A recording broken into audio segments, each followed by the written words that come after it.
Powered by Riverside FM.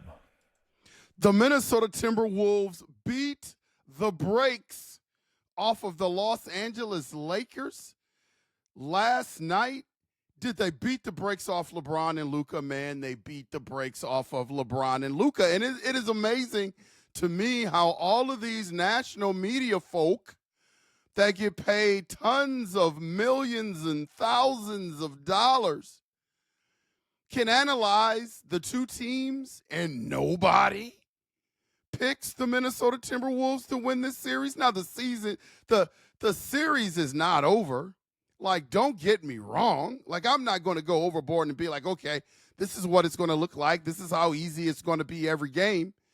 Because we all know the power of Luka Doncic, and we all know the power of LeBron James, and we all know how the Timberwolves, they fluctuate from game to game on how they play. We've seen this act before. But it's amazing to me how no one picked the Minnesota Timberwolves. Now, let me tell you this. As a basketball aficionado like myself, as I watched the game and watched the lineups between the Minnesota Timberwolves and the Los Angeles Lakers, right now, as a coach, someone that's watched basketball his whole life, that considers himself to be, have a pretty high basketball IQ. I just don't see any way that the Los Angeles Lakers can win this series, barring some sort of catastrophic injury on the Timberwolves side. Now, I know it was pretty scary. Anthony Edwards went down during the game, missed a good portion of the game, but came back, and it was stated that he had cramps. And even during that time, the Lakers made kind of a run. They made kind of a run, but really couldn't do anything substantial. And then Anthony Edwards came back and shut the door. But the reason why I'm just optimistic is a few things that I saw. Luka Doncic, as great as Luka Doncic is, man, Luka Doncic was huffing and puffing last night. And I thought that J.J. Redick was smart because he put him on Jaden Daniels, who is probably, other than Rudy Gobert, probably a player that you're not going to rely on offensively, although last night, Jaden Daniels had 25 points, 9 rebounds. So if Jaden Daniels is going to score the basketball, my gosh, that's a flower in the hat of the Minnesota Timberwolves, man. If he's scoring like that. So, but Luka huffing and puffing all night. There are many times where, really he had not gone up and down the court 5 or 6 times, and he was bent over whenever there was a dead ball, gasping for breath. And these were some of the critiques that the Dallas Mavericks had about him and why they didn't want to pay him that supermax and got him out of Dallas. And regardless of what side of the fence you lie on, like me, I would have never gotten rid of Luka. Again, he's a guy that's getting your franchise to where you want it to go. He's beloved in the city. You can see the unrest in Dallas because he's gone. He is putting people in the seats. You're bringing a guy like Anthony Davis, who's unreliable. You got Kyrie Irving. Although he's been pretty quiet in Dallas, that may not last. And then Kyrie tears his ACL. I mean, you're kind of thinking, what the heck did we do by getting rid of Luka Doncic? But last night, I kind of saw a glimpse into the vision or the lenses of the Dallas Mavericks because Luka Doncic is not in great shape. Don't get me wrong. He's a killer. He is an absolute killer, but he's not in great shape. And so now he doesn't have all the youth and athleticism that he had in Dallas to come and save him and give him rest. He doesn't have another primary ball handler like Kyrie or Irving on the Lakers. So he's got to do a lot of work. And last night you saw him huffing and puffing. That's one thing. LeBron James in some circles is the GOAT, although you know where I fall. I think Michael Jordan is the GOAT. I think how quickly people forget how great Michael Jordan was, but I get the generations that's coming up now that really didn't have a chance to watch Michael Jordan looking at LeBron James thinking he's the GOAT. I get it. But LeBron James, again, even his last few games of the season and looking at his first playoff game, LeBron James, I'm not going to say he played like garbage like, people saying he need to show up because I thought he showed up last night. I thought early in that game versus the Timberwolves, there were a lot of people that were scoring. What do you want LeBron James to do? To take the ball out of the hands of Luka and other guys that were making baskets so he can pad his stats so you could say that he showed up? That's ridiculous. But LeBron James is apparently older. LeBron James is apparently slowed a bit. He doesn't have that explosiveness. He doesn't have that desire to grind and get to the basket. He relies a lot on his three-point shot, and I thought he looked pretty old last night. I thought LeBron looked old last night. And I don't think that's going to change. I think he's going to have his moments. But you're talking about the two best players. One is out of shape and huffing and puffing, and you got another one that's old. And then you look on the other side of the ball, and you've got the flamboyant youth exuberance of the Minnesota Timberwolves with a deep bench. Like, how, if you are an NBA analyst getting paid by ESPN, TNT, ABC, you're getting paid millions of dollars to tell what you think you see and analyze the game, and no one picks the Minnesota Timberwolves? I mean, how can you miss that? Just the bounciness of the Minnesota Timberwolves, the youth, the enthusiasm. And quite frankly, the Los Angeles Lakers looked old and out of shape with a depleted bench. Like, this is what the series is going to come down to. Like, I think the Lakers have a chance. Like, I won't sit here and say that the Los Angeles Lakers don't have a chance, but LeBron and Luka Doncic are going to have to play out of their minds to be able to beat the Minnesota Timberwolves 4 games. So I think the Minnesota Timberwolves win this series, man, unless something dramatically changes, again, like an injury. And I know the Minnesota Timberwolves won't sweep. Like, I don't think they have that killer instinct in them, because my whole thing is where they are mentally and can they be focused for every game. That's the biggest stumbling block for the Minnesota Timberwolves. The only reason why I honestly think they won't dominate the series is because they have these lapses where they just go away. Anthony Edwards just will go away. And then, you have a guy like Jaden Daniels. He's a roller coaster ride. Like, there are some games he's there, some games he's not. Julius Randle. So you just never know with the Minnesota Timberwolves. I was really interested to see how the team would look without Karl Anthony Towns. Those of you that watched my podcast in the past knew that I was pretty upset by the trade, the timing of it. Again, I thought the Minnesota Timberwolves should have ran it back for at least half a season and then made a decision from there. I understand the second apron stuff, but, man, when you're hungry as a franchise and you really haven't been anywhere, you finally get on the doorstep of where you want to go, meaning the Western Conference Finals, you all of a sudden change a major part of your team, and I just didn't agree with that. But I understand the second apron stuff too.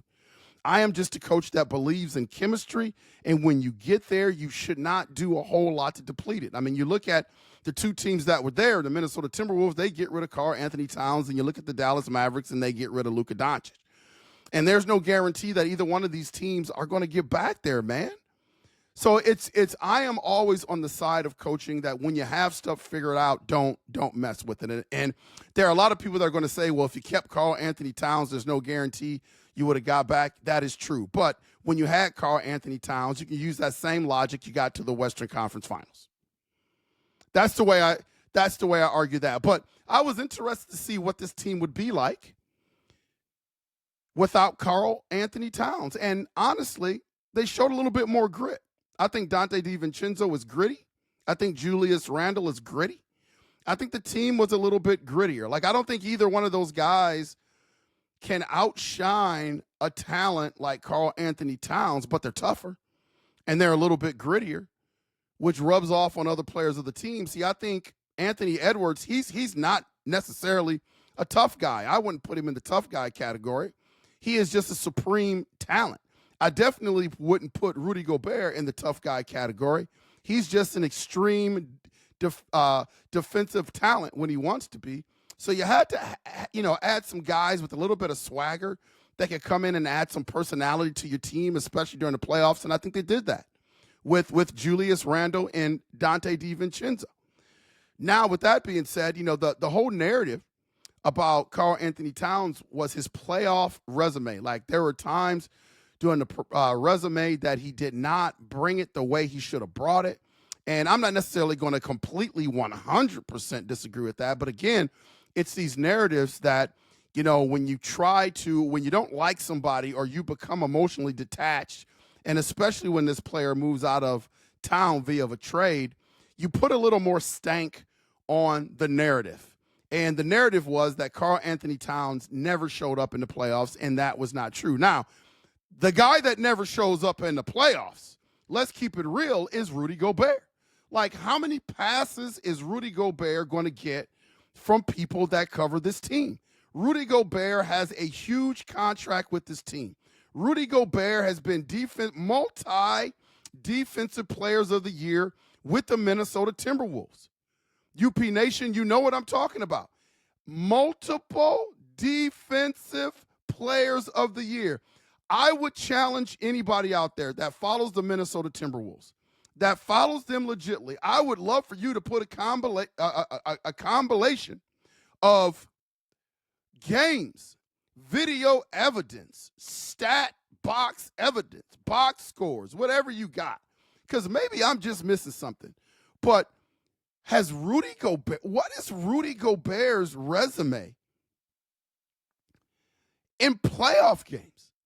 Does he ever have a game? Does he ever show up? Being a multi-defensive player of the year. UP Nation, stay with me. By the way, hit that like and subscribe button. Have you ever seen Rudy Gobert just have a game in the playoff to be of the status that he is, especially on the defensive side of the ball? Has he ever had a game? Like, I wouldn't put Jaden Daniels, I wouldn't put Jaden McDaniels in the same stratosphere as Rudy Gobert in terms of what he has accomplished in his career. But Jaden McDaniels just had a game last night in the playoffs. When has Rudy Gobert ever had a game? I wouldn't even put Julius Randle in the same stratosphere as Rudy Gobert in terms of what he has done throughout his career. I mean, Rudy Gobert is getting paid top dollar. And there's been times where Julius Randle has showed up in the playoffs. I am just trying to remember a time where Rudy Gobert has just shown up, whether he was with the Utah Jazz or the Minnesota Timberwolves, outside of the regular season. And this is not a pile up on Rudy Gobert day. And I've heard all the excuses. Well, there are things when he's on the floor that you just can't quantify, that don't show up in the box score. Come on, man, please. Sooner or later, you should break through and just have a game about stats. I'm not saying that those people that are bringing up the analytics are wrong. I'm not saying that. But every now and then, don't you got to break through stat-wise? Like, don't you have to have – I mean, Rudy Gobert has had a 25-rebound game during the regular season.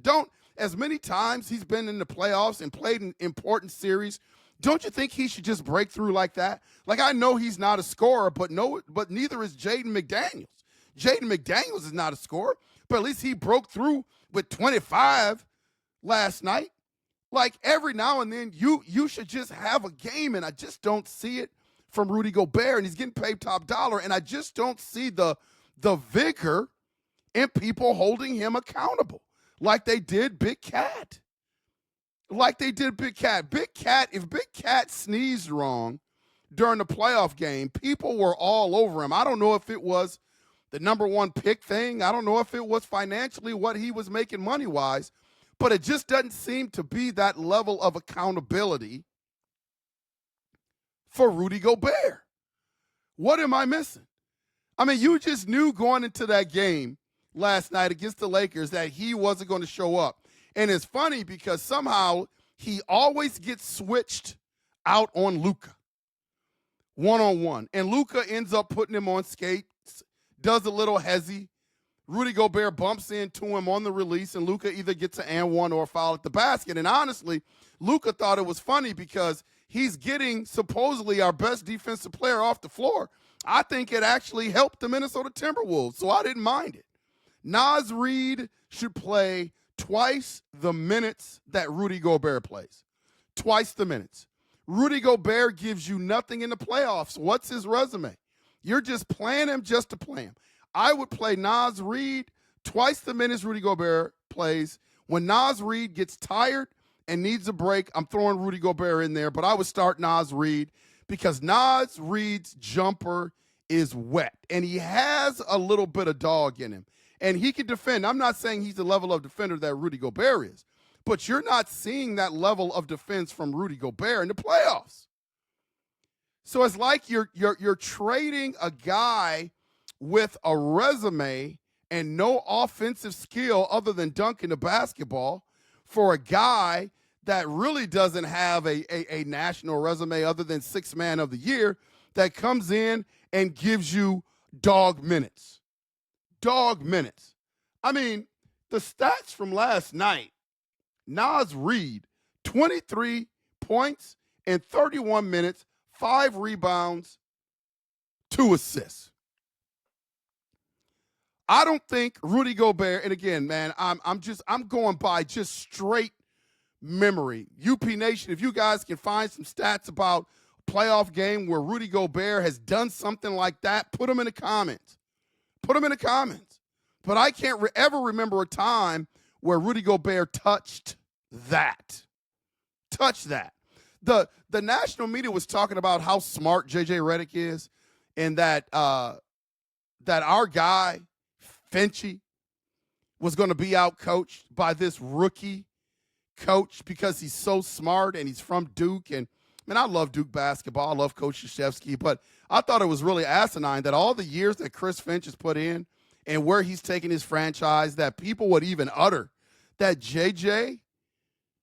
Redick, I almost said J.J. McCarthy, J.J. Redick could outcoach Chris Finch because he's so smart. Didn't look like that last night. Team wasn't prepared. J.J. Redick's got to go to the drawing board. See, I am about experience. These young coaches out here, man, they think they know everything. And they will learn through experience that they don't. So you got to humble yourself a little bit. I remember coming in, a very successful coach, and I applied for a job at a university to a Hall of Fame coach. And I had one conversation with this Hall of Fame coach, and I just remember I knew half of what he knew just by one conversation.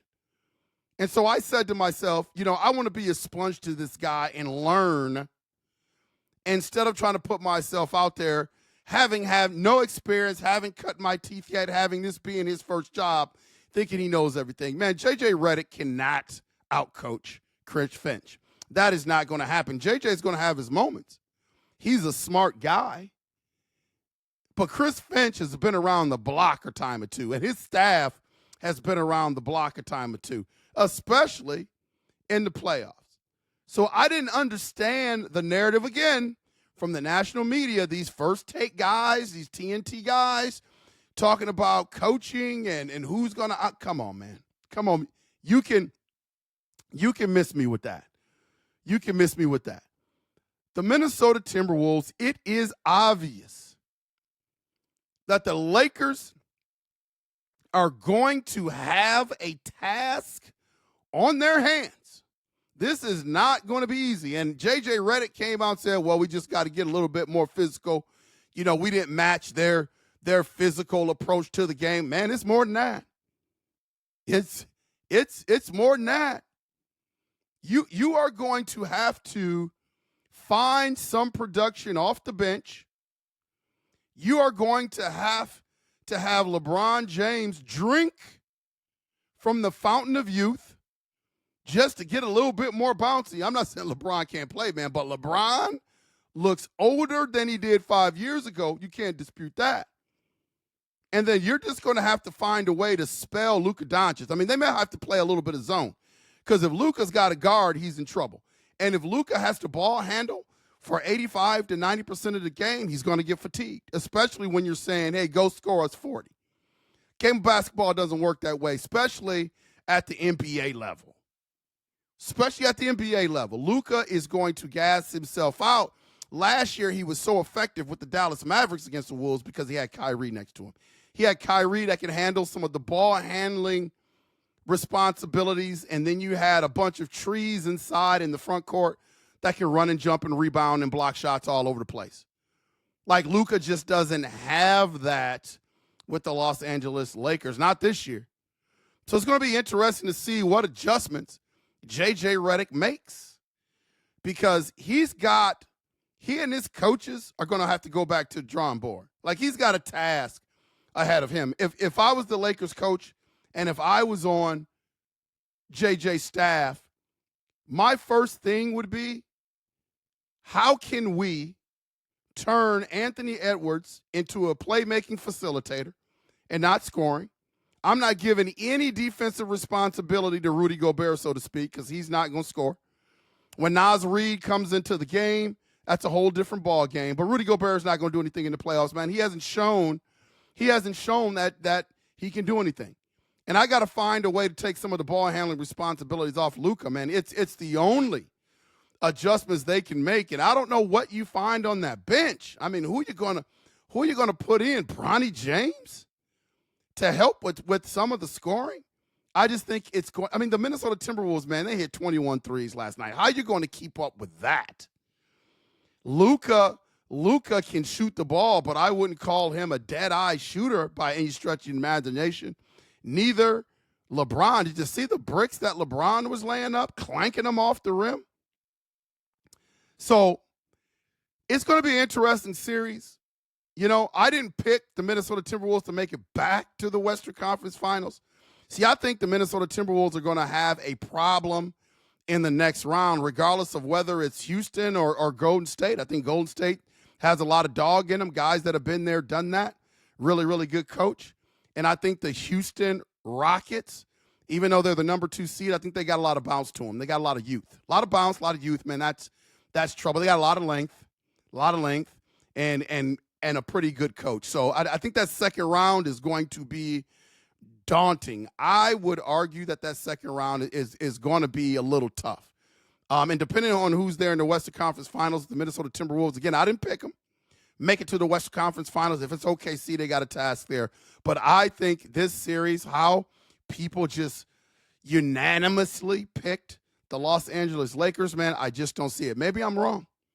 Maybe the Los Angeles Lakers are going to come back and make this thing a series and win the series. I just don't see it, UP Nation. I just don't see it. This has been Unconventional Playbook. Please hit that like and subscribe button. Also, please consider becoming a member. Those that become a member will be entered into a drawing to win a Minnesota Vikings Winter Warrior jersey. The draft is coming up. If you guys haven't seen me on my boys' show, 3 the Hard Way, check that out as well. 3 the Hard Way. You can find that on YouTube. We go every Sunday. I'm really excited about that. And we touch on not only Minnesota stuff, but we touch on a lot of national topics as well. We'll leave the Minnesota Vikings stuff and a little bit of the Minnesota Timberwolves stuff for Unconventional Playbook. And as always, have a happy Easter, and we will see you when we see you. Skol.